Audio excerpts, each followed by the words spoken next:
excited to be here with you all and talk a little bit about this work that I've been engaging in for over a decade at this point. So I wanted to start off again by just saying thank you, and then I have a copy of my work for the museum. So this is a gift to you all. Thank you so much for this. I saw it's being covered right now, but there's a little a display with several books on Latino Muslims and behind here. And so it's really amazing to see that it's being recognized, the population is being recognized, the community is being recognized.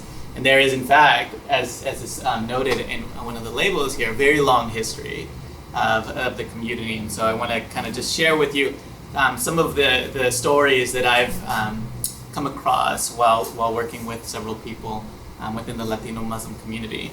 And in fact, this is good. Part of what I do also is pay attention to the words that people use to describe themselves, or that other people choose to use to describe other groups, right? And just this weekend, I saw for the first time, a Latino Muslim referring to themselves as a Latinx Muslim. Is anybody familiar with that? With the X, yeah. Right? Yes. So it's this like variable. So an unknown, but it's in Spanish language. Every noun is or objects are they have genders, right? So it's Latino is the male gender, Latina is the feminine, and so if it's a woman, you would refer to her as a Latina Muslim. But if it's a mixed gendered group, then what happens to the group? What do y'all think? Do we refer to the mixed group as in the female or the male pronoun? No. In the male, right? Same thing. When we have a group of women, you might say ladies or women, let's do this. But if it's a group of mixed people, you would say, okay guys, let's go, right? So it often gets gendered in this way. And so a lot of people are within the community for a while have been choosing the X or Latina, Latino, Latino-a, or Latina-o, sometimes using the at symbol to include both genders at the same time. And even more recently to help out folks who don't identify with either of the genders. There's this X to kind of signal a gender neutrality, gender ambiguity, and a lot of people within academic and activist circles have been picking up this term, and now for the first time I've seen a couple of references to Latinx Muslims. But I choose, even though when I refer to my communities, my parents are from Guatemala. I was born and raised in Los Angeles, and I'll say a little bit more about my biography, right, my life, and how I got to involved in the work with these communities. But my wife's from Mexico, so my kids, we teach them a lot about Mexico and Mexican American history and culture, but also about Guatemalan and Guatemalan American history and culture. And we find that the Latino, Latina, Latinx categories are a bit broader for their identity, and so helpful. And so we identify as Latinx, and in my work, I use the word Latinx often. But when I talk about the broad group, but when I talk about the community itself, I always use the word Latino Muslim, because it's how the communities that I've worked with have self-identified Latino Muslim for the most part. But there might be a change, right? Looks like there might be a shift going on. As I'm already starting to see a couple of people. So that's something to keep an eye out on. So again, let's take it back. And a little bit about myself. As I mentioned, my parents are from Guatemala. It's a Central American country right below Mexico. And there was an earthquake in the 1970s. They had, my older brother was 6 months at the time. And so they moved to the United States. My grandfather was already here in Carson City. Is anybody familiar with Los Angeles area?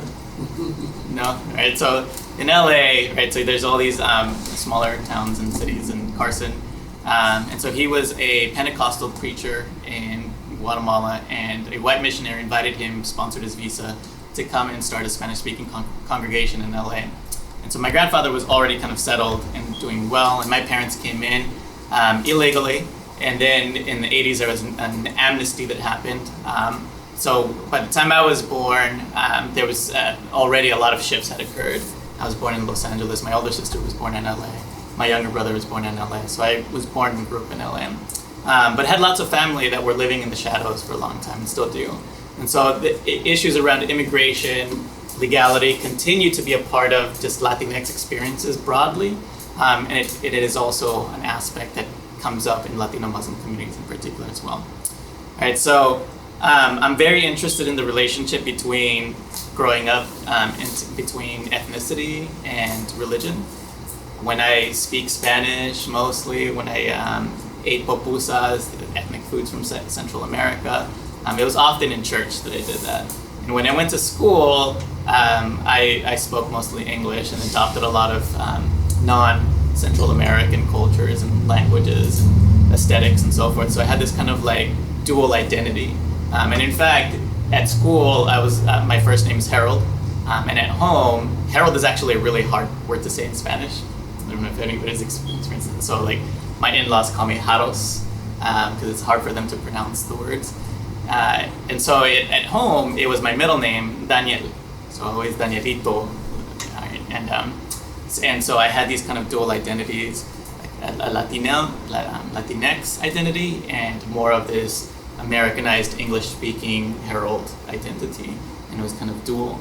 And oftentimes, Latinx communities will have those kinds of experiences and individuals. So I was interested in the ways in which my parents would go to church to try to connect with, right, their heritage, with their people, and how important it was to me and my family growing up. So when I finally got to college and started doing philosophy and religious studies, I wanted to explore that connection between ethnicity and religion. But the more I looked at it, the more I realized with my professors that ethnicity in the United States it's something very interesting happens to ethnicity and ethnic identity. It becomes racialized in ways that it might not become in other countries and other places. And so when I get census and it asks you to identify yourself, and there is no brown option, right? So it becomes a little confusing. You can pick the Hispanic or Latino category, but that's an ethnicity. And then what do I pick for my racial identity?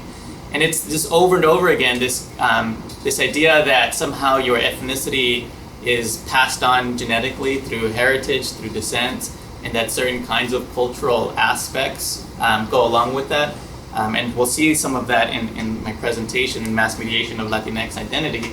We'll see that oftentimes Latinos are racialized in the United States. That is, that their identity is thought to have some kind of proclivity towards certain kinds of actions, like spicy religion or radical religiosity, right? Very, very, very momentous, fluid, wanting to dance and move, and that this is somehow embedded in the blood of our ancestors and passed on genetically. So I think that's problematic. I think the history of race and ethnicity in the United States, it needs to be addressed when talking about Latinx communities and Latino Muslims in particular. Right, so I started working with a particular group in Los Angeles, the Latino Muslim Association. Martha Galadari was the president, and still is the president of that community, and just started developing relationships with them and going. They had baby showers for both our kids, and so the kids grew up learning how to be within these communities, and it's been a blessing, and it's been a great journey. And the best part of the work has absolutely been the relationships that I've developed with individuals and groups and communities. And so to be a part of this community in some way, as a researcher, as a friend, as an ally, has been an amazing experience. All right, so I want to turn a little bit to some of the research now. And if you have any questions along the way, please do feel free to stop me. I want this to be more of an informal conversation.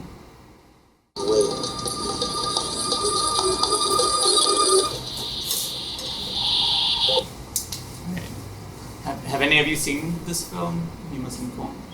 So I highly recommend it. It follows the life of Hamza Perez, him and his brother Suleiman Perez. Were hip hop artists. Hamza is no longer rapping as far as I know. But he was using this art form as a form of dawah, and so he's trying to reach out, and you see it in a couple of scenes in the film where he's trying to connect with a couple of Latinx members and reach out and teach them about Islam through the music, so reaching out. And the film follows his life, but starts out with the focus on his artistic work, his artistic renditions, thus the name New Muslim Cool. And so the film wanted to initially look at Muslim youth culture, and in particular the use of hip hop culture within Muslim communities in the United States. And once it found this individual, the whole film instead focuses on his life and really focusing in on his domestic life. And I found it really interesting, the film, for a couple of reasons. So he himself is a very magnetic personality, very charismatic, very fluid with his words, very bright, very, very smart, and a pleasure to speak to. But he's also very complex, and that's one of the things that was alluded to in this very brief sort of synopsis, right? So all kinds of identities, right? You're this, you're that, you're this, you're that. Sound like you're America's worst nightmare. Did you all catch that phrase, right? Why do y'all think that was the conclusion? Why would his multiple identifications be something like America's worst nightmare? That is so real. And he was so honest. I mean, that's what, after the election of 2016, there was this white guy who was this church with wealthy white people. And one of the things that he said that popped in my head when he said that a white lady asked the guy, well, how do these poor white people know that they have something to feed? They said they could turn on the radio. And there used to be a white person coming on Sunday to preach, and now they speak Vietnamese. Yeah. So now you see people like him with these multiple identities, breaking people in the world of what the world's supposed to be like. Yeah. How to handle it. I think that's absolutely part of it, right? You don't know how to handle it. We have these conceptions of who people are, and we put a label on it, and then what do we think? So it's not just a label, right? It's not just a word, it's not just an identity. It becomes with this whole host of expectations of what they're going to be like, what kind of languages they should be speaking, how will they respond if you say certain things. And so if they have multiple boxes, then it's kind of like, how will they respond? How am I supposed to address them? And there's a fear of the unknown, right? Yeah. And also each layer has its own stereotypical threat. Exactly. Every single layer, the Latino, then the Muslim, and then the gay. The gay, right. So each layer has its own, by itself, could be looked at as a threat. For example, the Latino, the immigrants here taking over, that kind of stereotype. And the Muslim, we already know, terrorist, harm, and then bring in the gang background, and then you just put a lot of the stereotypes together. It's sort of it's just one negative stereotype on top of another, right? And this is, in fact, is going to be something that Latino Muslims will narrate about their experience over and over again. So multiplying marginality. So that if they identify as one of these categories, they're already marginalized for it, or they experience negative sort of pushback because of these stereotypes. And then they adopt another one, and another one, and another one. They're just multiplying the negative experiences or the negative stereotypes.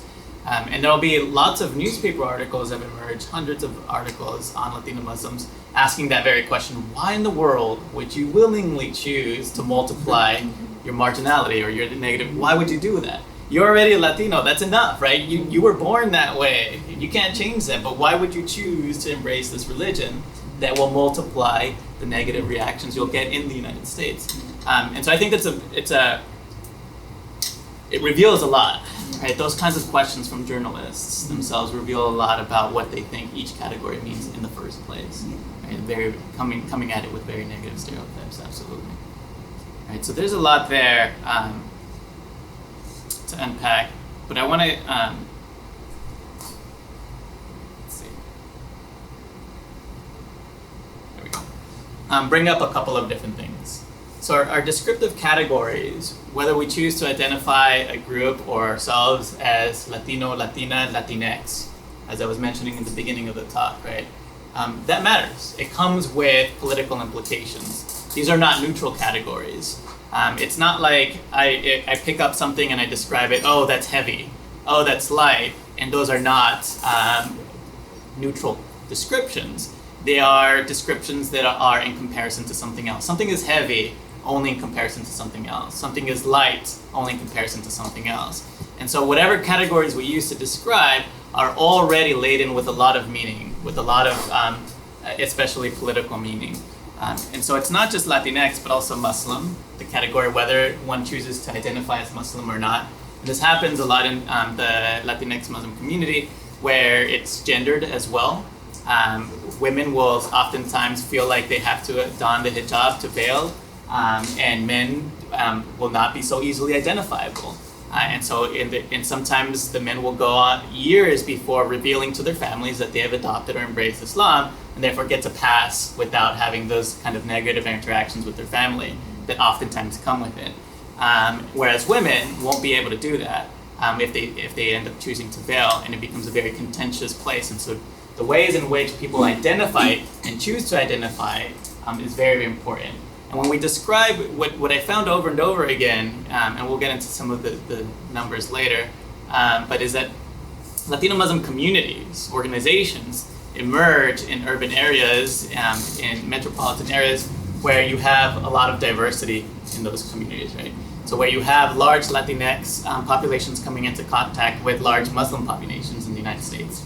And so we describe those cities as diverse, as ethnically, racially, religiously diverse. But when we say something like Los Angeles is one of the most diverse cities in the world, New York City is one of the most diverse places in the world, that category diverse is already politically loaded. Right? So if you think about Harvard and its pluralism project, it's trying to take this word and convert it into a democratic stream, right? Diversity as a democratic stream. And if you go and talk to somebody else, that diversity doesn't mean a democratic stream. Rather, it means a challenge that needs to be overcome somehow, erased. That diversity needs to be, melted down, right? So we get these kind of assimilationist models. And so whatever words we use, Latinx, Muslim, diverse, we want to keep in mind, even as from the film, as you all pointed out, these categories, they're not neutral, right? They're politically loaded. They are loaded with all kinds of meanings and stereotypes. So I think that's one thing that emerges. Another thing that comes up is his intersectionality, right? And as Kimberly Crenshaw teaches us, intersectionality isn't only about describing certain things. It's not just a sort of analytic process of going through people's multiple identities and saying, you see, everybody has intersecting identities. But instead, it's about putting those intersecting identities together in order to reveal structures of power, right? So when she's looking at legal cases where the company is being sued for racial profiling, they'll say like, well, no, look, we actually have a lot of black men working in this company, and we also have a lot of women working in this company. But the fact is that the women are in one sector of the job and the men in the other sector of the job, and what there aren't a lot of is black women working in the company that aren't being discriminated against. And so what it reveals, the intersectionalities, is that power and structures of power aren't only in one racial category or one gender category or one ethnic category. It's at those intersections that reveal the structures of power that are oppressive. And likewise, when we talk about Latino Muslims, over and over again, the stories that we get is these stories of oppression that emerge from those intersecting identities. So for example, when Latino Muslims are joining the IPNA, right, and they're being told not to speak in Spanish, that was one thing that emerges. Or they're hanging out with immigrant Muslim communities, and they're told that they're not real Muslims because of their ethnicity, that a Latino cannot be a Muslim, or that when they're hanging out with their Latino families, their Spanish-speaking families, and then they're told that when you embrace Islam, you're rejecting your heritage, your ethnicity. Why would you do that? Right? So often, Latino Muslims, when they embrace Islam, they experience at those intersecting points a lot of resistance, a lot of oppression, a lot of those negative stereotypes emerge because of it, right? I think one of the things that I found most promising about working with Latino Muslims were things like the taco truck at every mosque campaign. Has anybody heard of this? So it started out in a few locations, and they wanted to have a taco truck available at the end of Ramadan, so that so I don't know if how familiar you are. I think in DC there's quite a few taco trucks. In Baltimore there's not that many, but in Los Angeles they're like everywhere, right? And so if you see a taco truck and there's a line, you pull over and you get your tacos and then you keep going. So even if there's a taco truck at a mosque, and you're from Latinx community and you're hungry, you pull over and you start hanging out and you start talking with people. So it was a really neat way to try to get a bridge going on between two communities that actually align on a lot of similar issues, political issues. Right? So I think the Latino Muslim community can and is increasingly serving as a bridge between Muslim and Latino populations when it comes to issues around immigration, when it comes to issues of surveillance, when it comes to issues about negative publicity or negative stereotyping in the media. I think there's a lot of possibility for unification in terms of activist organizing. And so I think this intersecting identity of theirs can have a lot of potential, but there's also limits to those things as well. And so we see that over and over again, even in organizing these small Latino Muslim communities, people will have differences of opinion, differences of visions, and the communities, the small communities will themselves fracture, right, over and over again, creating ever smaller communities. And when there is an attempt to create a unified Latino Muslim organization, it presents lots of challenges. When a Latino Muslim organization just wants to exist at all, it's accused of causing a faction, right, a division between a broader American Muslim community. And so there are limits. I think there are promises, but also limits, practically speaking, to what identity politics can do. All right, any comments, questions so far? It just sounds very similar To a lot of, to African Americans. Yeah. Especially the last thing you said about even just creating Being- organizations to try to make sure you take care of yourself, and everybody's looking at you like you're divisive with them. You're divisive, right? Yes. Yeah, and assalamualaikum. I think when you say the broader American Muslim community, if I'm wrong, Allah forgive me, but I think we're talking about the broader American migrant community, because there is a big difference between the migrant Americans and the native Muslims here in America. It's a big difference. Absolutely. Yeah. Yeah. And so what we mean by a broader Muslim community and who's making these accusations of being divisive is very important to point out, right? And so the communities that I'm talking about, for example, the Alianza Islámica, one of the first Latino Muslim organizations, emerged out of the IPNA, right? And tried to work with ISNA and was like, right, at the beginning. And now they're working very closely. So it's important to keep in mind those kinds of pushes and being brought into the fold and what's going on, what changed, right? What was the history that changed? I have one question. Yeah. What is the motive? I don't know if you're going to get into this later, so you don't have to answer now. Do you have like what do you find are the motivators for them becoming Muslim, and what's the spiritual, like, is there a spiritual motive? Because I hear a lot of identity and political motivations, but is there one underlying motivation that you found in your research? Not one, Okay. but multiple. But spirituality had to do, but like what kind of spirituality Yeah. or what kind of experience? That is very individual, Very right? individual. And I think you have actually a really. Can I pull it out really quick? So a friend and colleague of mine, Juan Galvan, had been collecting reversion stories for a long time on the web, and then finally about a year ago put this together. And there's like a digital copy that's available as well. But this is a collection of just individual stories as to like what was going on in their lives and what led them to. And I think this is really important work, these collections of reversion stories that talk about, why is it that an individual chose to embrace Islam, precisely because of it's such a personal experience, right? But spirituality, I think, is throughout all of the narratives. So what I find interesting is I find the spirituality, the ways in which people make sense of the world through the Quran, very, very important. But also, I think what got me interested in religion in the first place, the academic study of religion in the first place, was to understand what were the political realities, right, in which my family sought to do religion after they had migrated to the United States. What did it offer them? And what were the limits of what it could offer? And so in my academic study of religion, I'm very, very much interested in in those kinds of questions along racial identity, ethnic identity, religious identity. What role does it play in nationhood, in policy making in particular, and how those policies impact communities of color, right? So that's more of my. But I think if you turn to this book, you'll see that what was the most important thing in their lives in terms of choosing to embrace Islam was a kind of personal crisis, and that they found answers in the Quran, or that they found maybe not like concrete answers to a particular question, though that happens often. Questions about they were raised to like think about God in this Trinitarian sort of manner, and when they embrace or when they learn about Islamic conceptions of God, that makes so much more sense, and so they embrace Islam for that reason. But other people will say that it wasn't like a cognitive move like that. It wasn't a philosophical argument. There was something about like how the Quran sounded, right? Like there was something of like that just kind of appealed to me, and I wanted to be around it.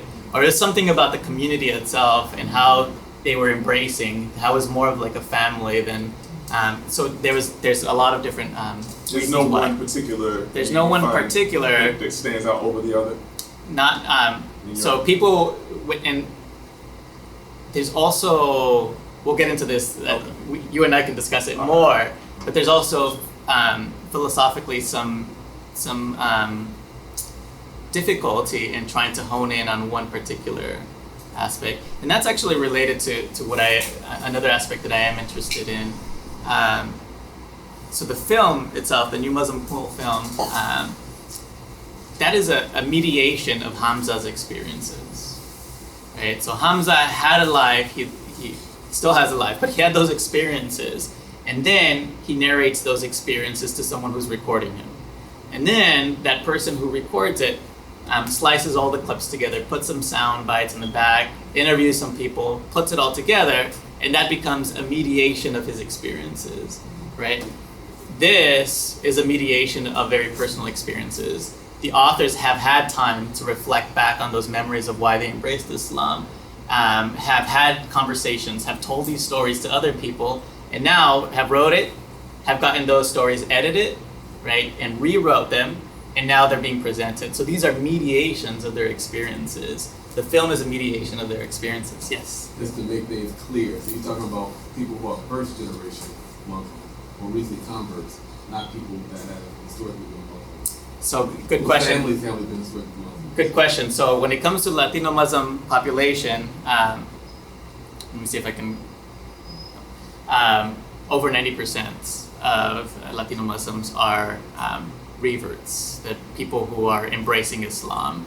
And so like reverts or people who have reverted to Islam, because as I say, descriptions matter, and this community has chosen the word reversion over conversion.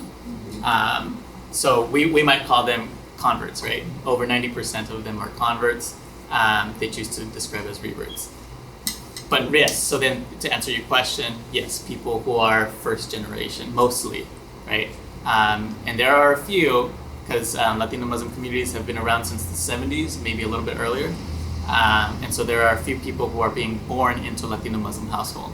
And that's actually a concern in terms of survival.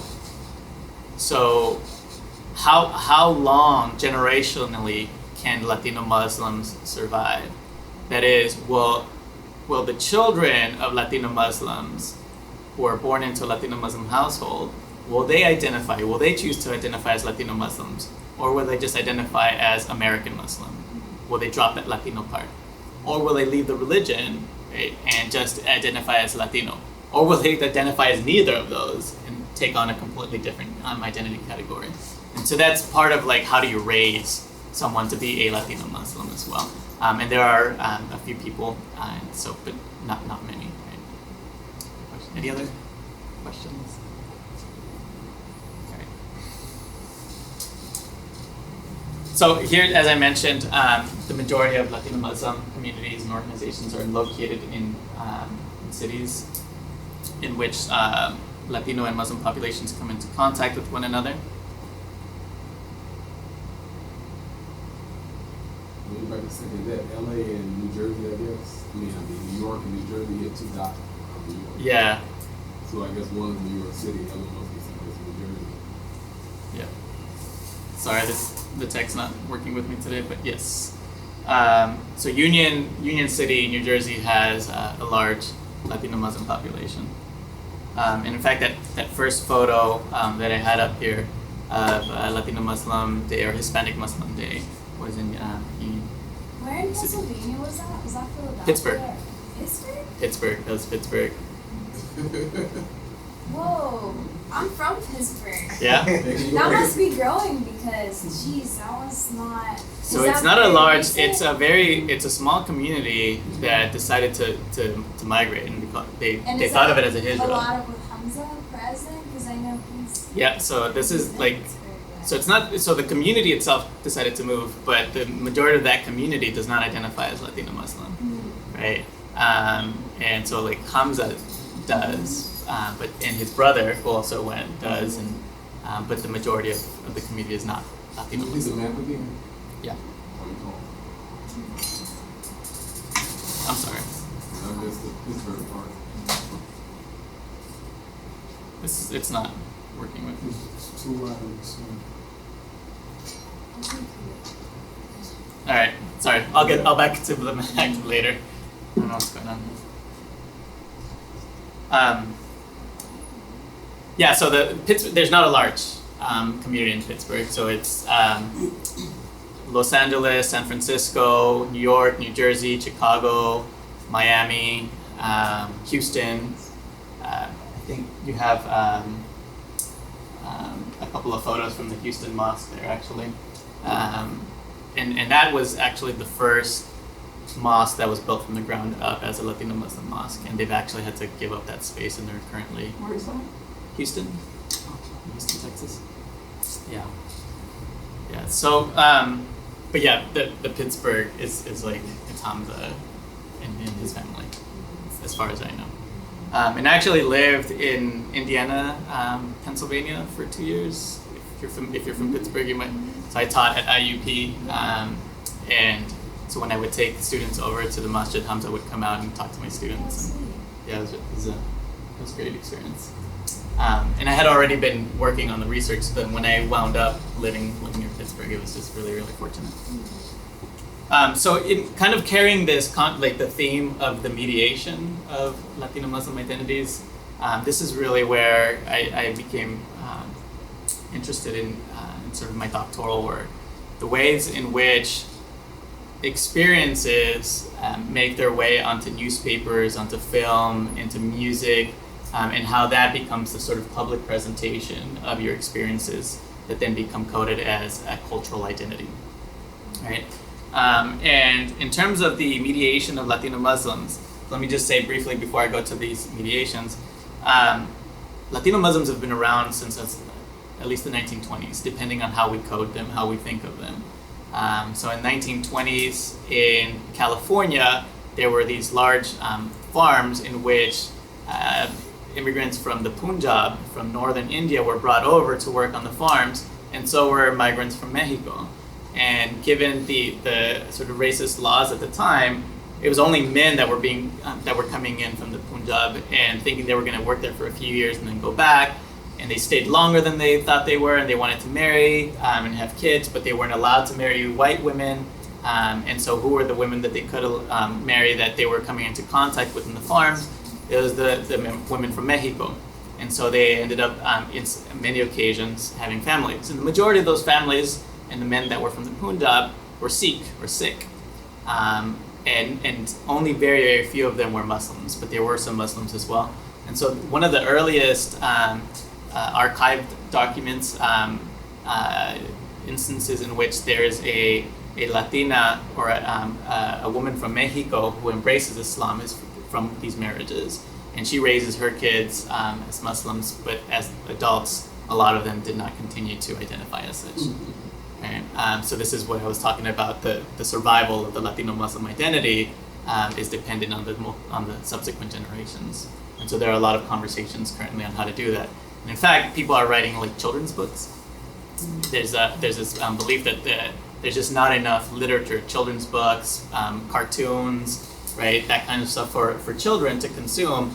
And so they grow up consuming other kinds of mass media and then identify with those rather than anything particular to their identity. Forgive me if you've already explained this one already, but from your standpoint, your research, what do you think is the biggest factor in the children of Latino Muslims who end up not identifying as Muslim in later generations? I think that's a really good question, and this community is struggling with that.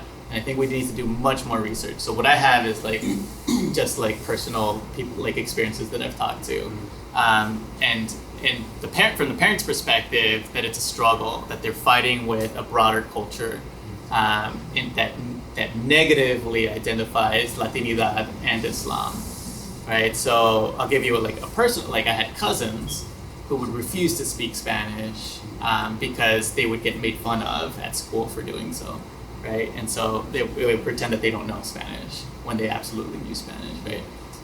And that was the result of their children, right? So like, and if they're getting bullied and called names, and the easier thing is to like kind of distance yourself from that as much as possible, then the parents are worried that it's the culture, right? It's the U.S. And same thing goes with the Islamic identity, that if the broad is sort of culture is denigrating the identity, that it's easier for these kids to kind of like just kind of try to step away.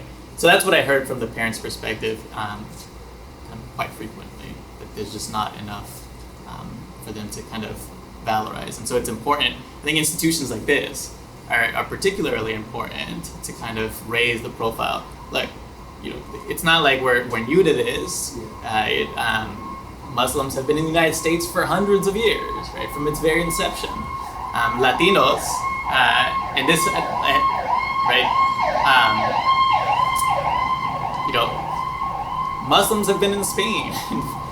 We're in Spain, we're in control of Spain for hundreds and hundreds of years, and hundreds of Spanish words come from Arabic, right? A lot of the culture, and so in as much as Latinos identify partly as being, you know, from colonial Spanish descents, right, at least colonizers, and that Spanish language is still part of that heritage, then Islam is part of that as well. And I think it's important that those histories, and I think that's very much what Latino Muslims are trying to do, to raise awareness of these histories that were systematically erased through colonial processes. So how do we do that? Right? You mentioned earlier that it's been said like you can't be by some people that you can't be Latino and Muslim. Is that mainly coming from the Latino non-Muslim community, or is that coming from a pushback from some of the Muslim communities? From both, right? So some of the Muslim communities will argue that what does it mean to be a Latino? Right? What is the central component of Latinidad? And they'll like start listing things that come from negative stereotypes. What do y'all think those might be? What is it, like when you think of Latinidad, right? Latino identity. I can see the Catholicism. Catholicism, right, is very, very much a part of being. So like, you got to give that up. That means you're no longer Latino. Right? You got to give up like carnitas, these pork tacos. Right? You got to give that up. You got to give up the coronas. You got to give up the dancing. Right, and so like all these stereotypes of what it means to be Latino, it means you got to give up that Latinidad if you're going to embrace Islam. So who's that coming from? Like that's the Latino community? That's from some of the Muslim community who is consuming. Like, how are they interacting with Latinos? How are these Muslim communities interacting with Latinos? How are they getting these like ideas of what a Latino or Latina is? And it's largely from mass media. And I'm sorry, one more question with that. In what segment of the Muslim community? I know he has a question. Yeah, what segment of the Muslim community do you find that? Is that African American or migrant? Both. Both? Wow. And not all, right? No, of course. I mean, not all. You know, nothing is all. Yeah. But I was just and that is why. So like early on in the early history of Latino Muslim organizations, it was Afro Latinos who were within the. As I mentioned, the IPNA, they were in the Nation, and they're like Spanish wasn't really very valued, or they were told not to speak Spanish, and so it was the Alianza Islámica emerged initially out of a breakaway from African American communities. I was kind of commenting on what you had said a little earlier, as a son of parents who reverted or converted, I find that one of the disconnects is between an older generation who found salvation in a religion versus a younger generation who didn't have context as to why it was important necessarily, and if you're not around the community of people who are also Right. practicing the same way, you're going to see yourself different, and naturally you're going to try and fit in with the larger crowd. So I find that it's almost like there has to be like a redefinition of what it means to be growing up in an American culture as well as culturally identifying with an ethnicity. Yep. In addition to that faith, that I think that a lot of adults can forget because they're coming from a whole different perspective. And it's like, as a child, you're like, oh, I'm part of the no fun religion.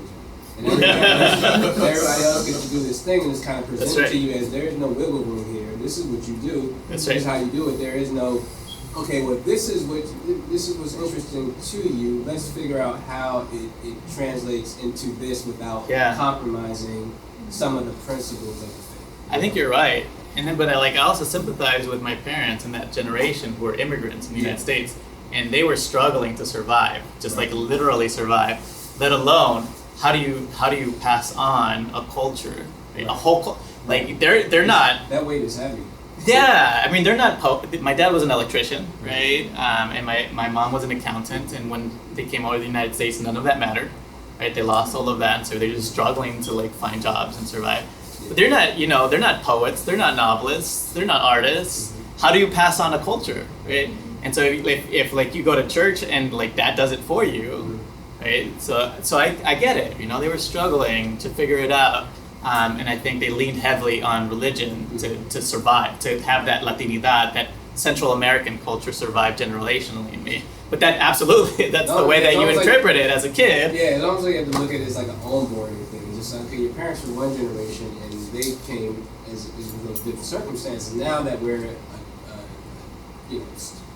generation in, what things translate to sort of setting a precedent for this now as opposed to the other way. It's always just like, okay, what's the 2.0?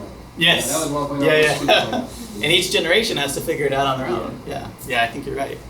And then to come back to the kind of like lines within Black American communities, that Latinidad, right? So like that, we were having a talk at Morgan State last week. The Latinx Student Association, the Caribbean Student Association, and another student association co-sponsored a talk on Afro-Latinidad.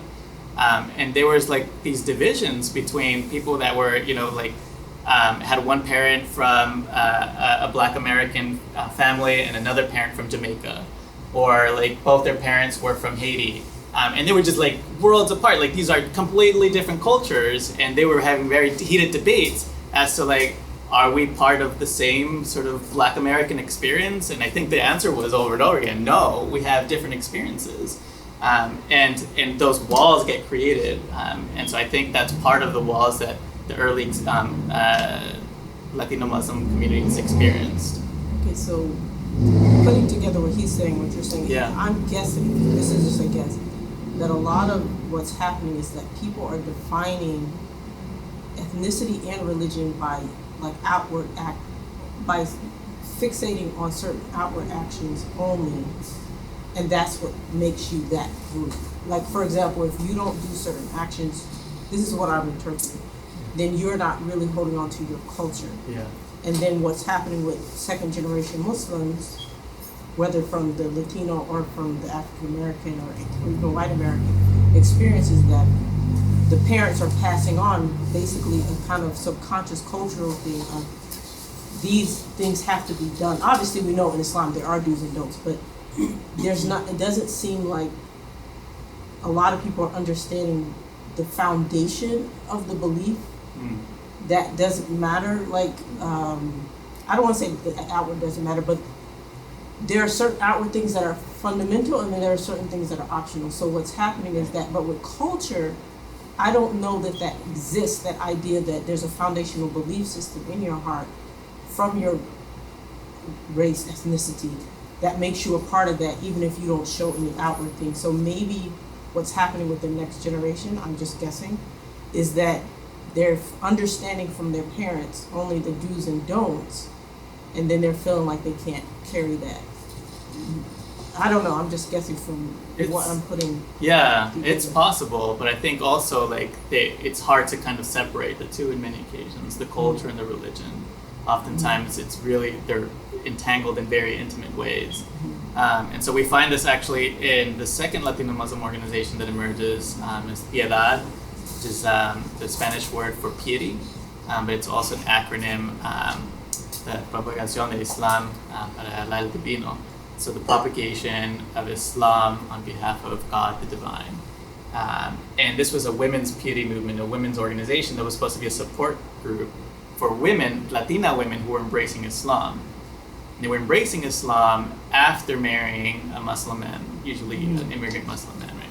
And so we know that there is no compulsion in the religion, but a lot of the women were just statistically embracing Islam after marrying, right? Or like right before. And what kind of Islam were they likely to embrace? Cool. Right? They were going to embrace the kind of Islam that their husbands and their husband's mom, right? Oftentimes they would hang out a lot with the mom. And so the embrace of Islam also came with a lot of sort of cultural aspects that could not be disentangled. So they were cooking certain kinds of dishes and started wearing certain kinds of clothes, thinking that this was part of Islam. And so that group, the Piedad organization, their goal was to try to teach the women that there's a difference between the sort of tenets of Islam, and then like these other cultural aspects. But that's really difficult to do, and I applaud their work. But also in some instances, the culture is absolutely kind of entwined with the religion. What's that acronym? Piedad. So like, what does it stand for? Or so piedad is a Spanish word for piety. Mm-hmm. So the acronym is Piedad, la propagación de Islam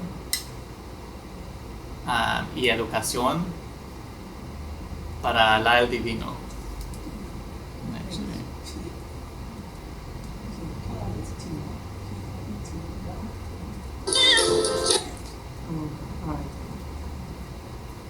Alright, so I'm gonna skip over all these mediation things because part of what my work did was look at the coverage by journalists of Latino Muslims, and we saw that before 1999, there had only been one. There had been two, one in a large in the Los Angeles Times, and before that, nothing for a long time. And after 2001, media coverage of Islam in general exploded, but of Latino Muslims was part of this as well. And so since then, there have been hundreds of newspaper articles and news coverage of Latino Muslims. And Latino Muslim organizations have responded. The organizations themselves have become the kind of like mediation, the gatekeeper between Latino Muslim narrative and experiences and the journalists, right? So when the journalists want a story, when they want to interview someone, who do they turn to? The leaders of these organizations, right? And then these leaders of these organizations will filter out who they actually get to talk to, the journalists, and so they control the narrative as much as they can in terms of national coverage of who Latino Muslims are. And so that's part of what I do, but we'll skip over that part. So 1987, how much time do I have? We're like over, huh? So I'll breeze through this last part, a brief history of Latino Muslims. In 1987, the Alianza Islámica is formed, and I've talked about them a bit, but Rahim Ocasio, Ibrahim Gonzalez, and Yaya Figueroa come together to found this. And they envision, Alianza means alliance, right? And it's an activist organization. It's fighting against something. It's fighting both against civil rights abuses. So a lot of individuals had been fighting within civil rights movements, had actually experienced some burnout, and then were reinvigorated through Islam, the spirituality of Islam. So in terms of like, what is it that actually called to them? For them, it was absolutely the spirituality. That they believed that what had gone wrong for some of their other work that they had been doing was that there wasn't enough spirituality embedded within the civil rights movements that they had been engaging in. Say what had gone wrong in terms of what they perceived or defined as their failure? A lack of spirituality within the movement itself. Mm-hmm. And so when they found Islam, it kind of reinvigorated their work. And you see that they were doing things like they had GED programs, AIDS awareness. They were burying Muslims who had died of AIDS when nobody else would bury them at the time, because of the stigma associated with it. They had like martial arts classes to kind of protect the neighborhood, and so they were doing a lot of kind of services and self-empowerment type of activities that they had been engaging in their previous organizing before. Then after that was Piedad, as I mentioned, was this women's piety movement that sought to teach women who were embracing Islam and learning about Islam through their husbands, and so they wanted to empower them.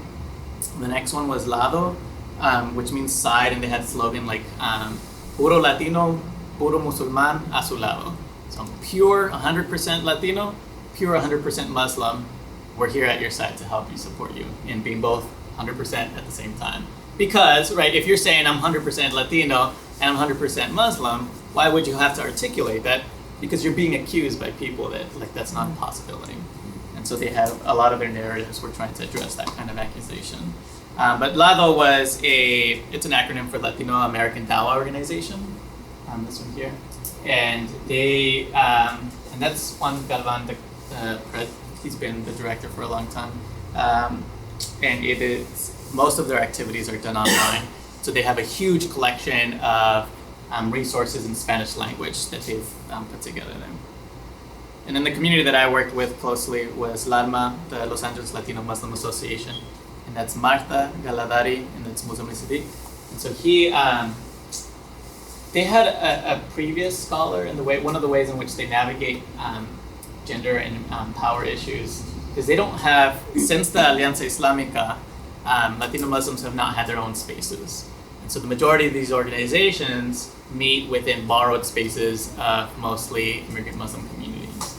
And in order to maintain access to those spaces, a lot of people within these spaces are worried that something like the nation will happen, that they will develop their own kind of theological versions of Islam that are not in keeping what they maintain as Orthodox Sunni Islam. And so that they, in order to avoid that, must have a Muslim scholar that is sponsoring those communities, those organizations, to make sure that that Muslim scholar, usually a male Muslim scholar, is making sure that they are being led on the right path, right? But they still have the authority in terms of which Muslim scholar they're going to work with, right? And they'll kick people out and bring them in. And so they have negotiations with those gender dynamics in these sorts of ways, and the space themselves.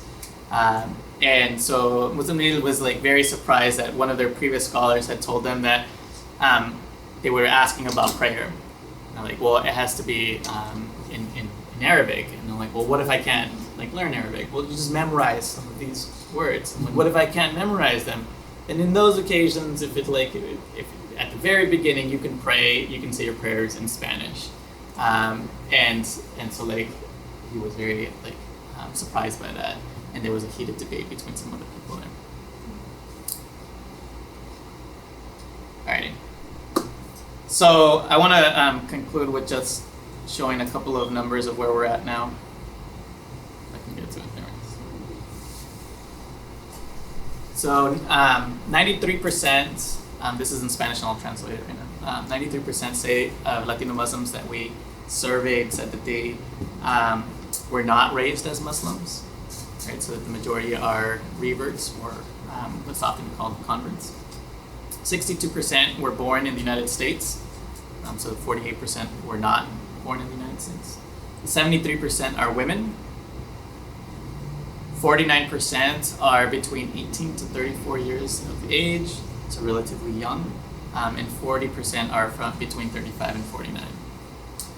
91% identify as Sunni Muslims, 8% as Sufi, 8% as Sunni and Salafi, 6% as Shia. And these slides are, the Prezi is available publicly if anybody wants to check that. And there's actually a study that with Juan Galvan, the author of this book, a statistician, Gaston Espinosa, and myself put together, and that's available free online as well, and I can make that, give you the reference for that later. So that has all these details.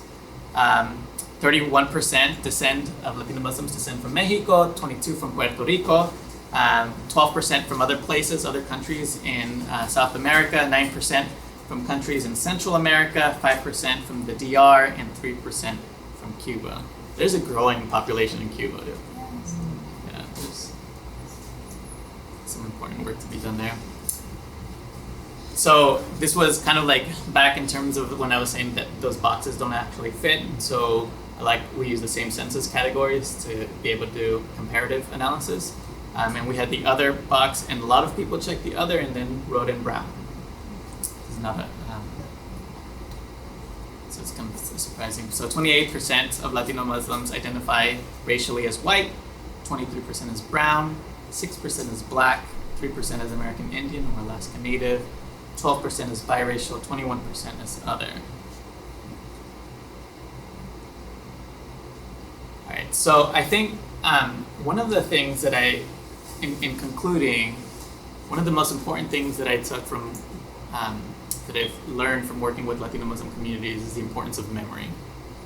And so religiously, just performing zikr, like prayers over and over again, fasting, and how important that is for developing character, but also remembering one's past and heritage, and how often they'll talk about the Islamic heritage and past that is embedded within the Latino culture that they continue to embrace and try to pass on to their children.